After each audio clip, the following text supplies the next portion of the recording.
1984 में इंदिरा गांधी की असामयिक हत्या के बाद आम चुनाव हुए और इंदिरा लहर के चलते भाजपा, जो बड़ी उम्मीदों के साथ पहली बार चुनावी मैदान में उतरी थी, चारों खाने चित रहे।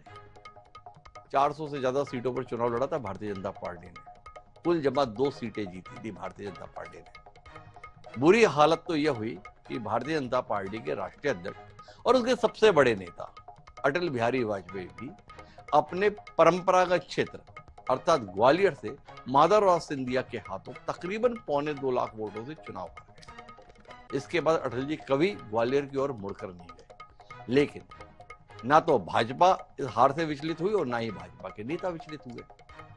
नतीजा ये रहा कि जिस भारतीय जनता पार्टी ने 1984 में महज 2 सीटें पाई थी, वो भारतीय जनता पार्टी कालांतर में 2014 आते आते देश का सबसे बड़ा राजनीतिक दल ही नहीं बना, बल्कि 1984 के बाद इस देश में स्पष्ट बहुमत के साथ सरकार बनाने में भी कामयाब रही। नरेंद्र मोदी के नेतृत्व में जो सरकार अस्तित्व में आई, उसने 272 के आंकड़े को स्पर्श किया।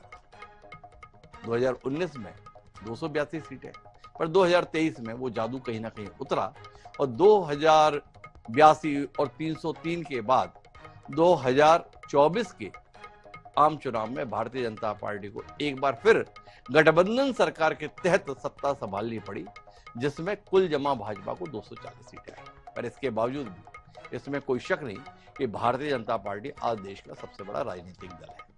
आधे राज्यों में उसकी स्पष्ट तौर पर सरकार है। इसके अलावा 6-8 राज्य ऐसे हैं जिसमें गठबंधन की तहत सरकार है। और भारतीय जनता पार्टी के संदर्भ में अब तमाम किस्से कहानी है। भारतीय जनता पार्टी को कई लोग अब एक राजनीतिक दल के तौर पर कम, चुनावी मशीन के तौर पर ज्यादा देखते हैं। भारतीय जनता पार्टी की आलोचना करने वालों को ये शिकायत है कि इस पार्टी का ध्यान अब विचार पर कम, चुनाव जीतने पर ज्यादा रहता है। भारतीय जनता पार्टी अपनी नीतियों के आधार पर जनमत स्थान पर प्रबंधन के माध्यम से चुनाव जीतने की कोशिशों में ज्यादा जुड़ जाती है।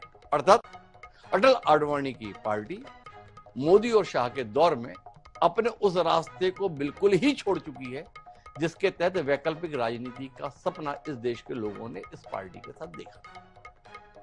तो ये आरोप है और सफलता है। तो सोचा 1 साल के संदर्भ में जरा बात कर लेते हैं। 47 साल के सफर को लेकर एक दिन खुलकर बात हो।